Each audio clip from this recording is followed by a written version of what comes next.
Bande ko balandi ya yokani télévision na pesi bino mbote ebele esika nyonso omesani kolanda biso ya solo lelo na ye lisusu penepene na bino na moko bayi mboka to pe bayi mosala moko na ngai kasi lelo azali comme invité mingi ya mesani ko invité bato po toyebi kasi likaka pe na plateau makasi pona oyo etali population congolaise pona koluka ko faire changer situation sociale surtout ya population congolaise kasi lelo na yambi ye lokola invité na kena nokopesa ye mbote bongo tozonga penepene na bino na ba question botindela kinga po to poser.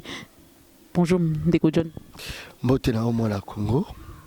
Mbote na batutu bazolanda biso ezanga réel plaisir ya omona ki o changa micro parce que oza parmi ba journalistes au bazo ça la fierté na kati ya Congo parce que c'est pas facile parce que chaque journaliste na kati ya mboka na biso ba koma ba serviteur to ba servante ya batu. Oza quand même parmi ba rares ou ba supporter ko vanda nzala lokola biso. Mais dis-moi pour la roloba bosolo couper sa information parce que les loba comment couper sa information selon Batou. Mais dis-moi na félicité et puis na encouragé. Merci beaucoup ya solo Ndeko. Na kobanda déjà présentation na yo le bisibiso ya solo ke ezali na ba journaliste bazali ko sala pona bato lolingi nini ya solo parce que bandeko bazola na peut-être comprendre te mais journaliste nyo so ezali na sima ya kolanda émission nde akoyeba comprendre mais ba comprendre te pona komisa bango okoko benga yango ndingi. Yo éviter qu'il y a des journalistes à service à renseignement. Yo éviter que bazala na kati ya Kongo. Bazali yo monate ba journaliste mususu abanero lata chemise ta munene boye journaliste mususu azaki au peuple azo souffrir bo passe ya peuple silité mais ya so mimi tukana banda ko parce que wana so tolobani. Il y a des journalistes ici au pays ba sankara d'écoute ya ba homme politique bazo travailler. Au moment où on a sa population, il faut être prudent. C'est pas que mon mutumo bazolo ba peuple yo polandi a lojo comme tina ba message au critique arabango que ye musa na ezali tango azoko critiquer mutu wana so yo sali message que yo yebino likamute ba duka message yo moni bazoko enlever ba ya chaque jour y a moni population non insécurité il y a d'autres insécurités provoquées par les journalistes il y a ba bazali parce que tolobi so lelo tolobi toloba bosolo te moi peut te sauver population ngo ils a pété voyez lelo so totali bien bandeko na ngai comment quelqu'un o abandolo bela pona population a nos critiquer mutu songolo pakala mais comme sou fanatique mutu wana voyez pourquoi lelo so tali bien batuto ba bosolo problème na bango ezali on se retrouver à la prison on se retrouver ba ko attaquer nesinga ba ko attaquer ngala 4 heures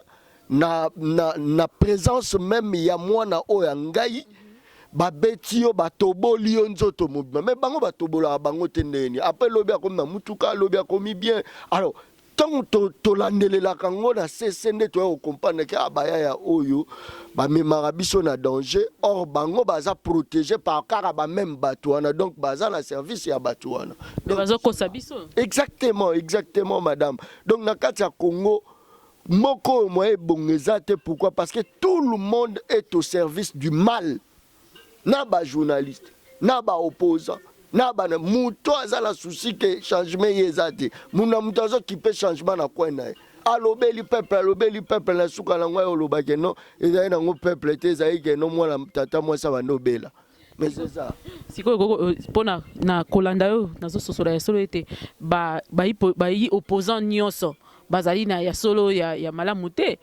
pour le bien na mboko ekobonga te parce que ba opposant nyonso bazali kolia na sani moko donc oh mais yo ebite ke no ba chaîne nyonso aza chaîne berger aza abome aza kamboite a chaîne na opposant d'ailleurs bango moko baba l'opposition n'existe pas il y a que la résistance mais eza kunga teza bango mo mais tout na bango ba résister contre ni abisa yebi kututi habité bazoko que ça résistance contre intérêt nini et puis contre nani c'est ça parce que soit ils intérêt ya ba tu sais population perd moye pas mutu mo yiki population ko kegoyamba un individu na aéroport anjili batondisi kuna plein po bayamba individu moko mais baza na incapacité à réclamer que insécurité leki na mboka baza na incapacité ouais exactement population aibi ko revendiquer droit na yete ya revendiquer droit ya batu population la biso ba manipuler à tel point que a commis tribal a commis un esprit à fraternité a bosani kutu objectif na ye moko biloko matina wenze ba discuter atin ba obligé bino ba condamner caméra batu basali ba ouais exactement donc toza le quoi peuple mo toza condamné ba zubi so en otage donc en otage on est en esprit et puis ba zubi so la volonté na biso moko ba futara biso mbongo te mais ba kangi biso ba bite bino ndo ya to condamner bino donc biso ndenge tozali awa soki toyibi bokando benga biso ba grand prêtre or ce sont des voleurs ndenge tozali awa soki tosali bino mabe bokolobeza biso te. Vous pouvez imaginer que non, il n'y a pas de kanyaka, madame. Moussa Nakatia Congo est en après 5 ans. Au moins après 5 ans, au moins il y a un mobo mukolo. Azole kabanda kwa batozo aba numéro ya ba carte de lecteur. Donc après 5 ans la ba propagande ne toujours a misala. Ba biso keke matsa banderole. Donc au bâti banderole moyennant 5000 francs. Tu vois? Donc le jour où la population congolaise va comprendre que l'ennemi, son ennemi numéro 1, c'est l'homme politique. Nous collons notre conscience. Ennemi à peuple, les abats politiciens. Moi, les politiciens, ils ont sauté. Au moment, nous avons avec objectivité. Na yambi bango tout. Et un politicien mokotonga na yambi. Félix Tshisekedi na sa interview. Mona Congo Martin Fayulu na yamba ye na kati ya plateau. Kamere n'en parle bango tout. So yo kasko idéologie na bango. Donc pour ba salela yo, pour ba embaucher yo, donc il faut yo comme le roi Sankara d'écoute. Donc la méritocratie n'existe pas dans ces pays. Pourquoi manes fan?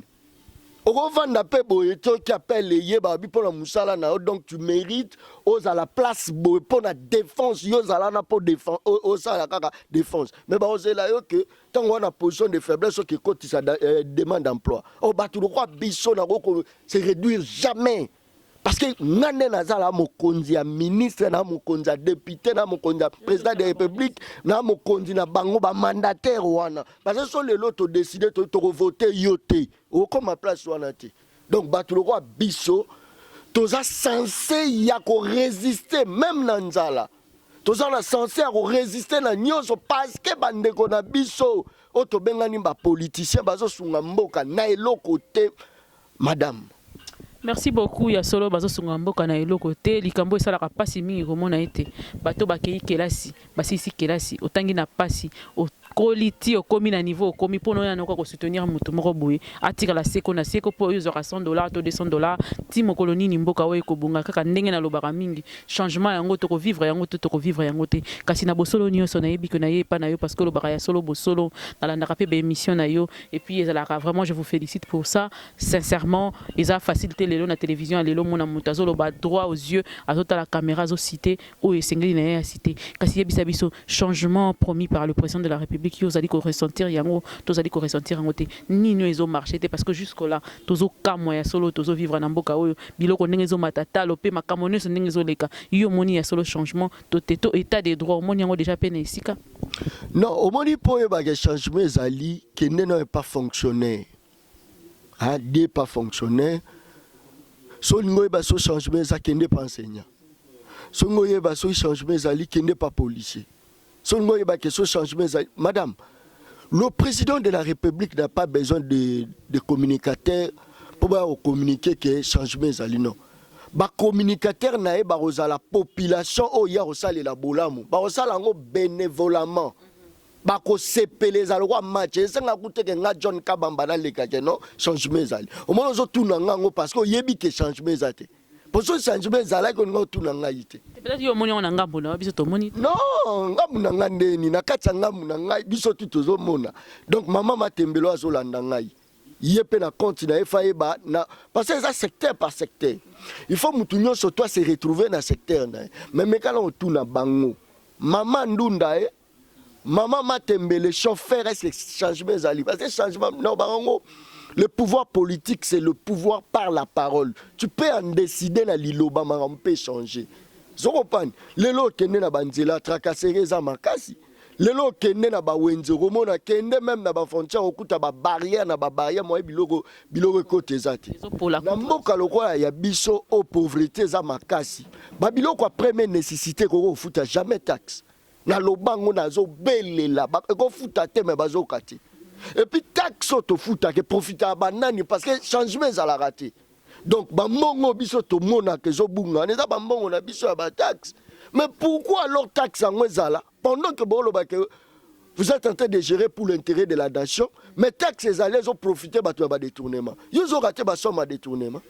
Les autres tu as découvert dossier moko kuna nakati ya OCPTP il y a télécommunication kuna 88 millions. Je croyais que il y a seulement mais là il y a Vital Kamerhe mais 88 millions uti ko tanga mali. Nazo biso oroyoka ya koyoka o ezali marambo leka parce que normalement, il y a l'envie de changer des choses. Son talib, président Félix Tshisekedi a la moins volonté, mais il est entouré des incompétents et les ignorants. Il y a mon père ayebi ke o yaza ignorant, mais au travail. Il y a mon ayebi ke o yaza incompétent, mais au travail. Ministère de l'économie. Mais ba musa saate. Ministère de l'économie. Na yebi atelo, na yebarate ya sala kanini, pas lukara nini na yebiti.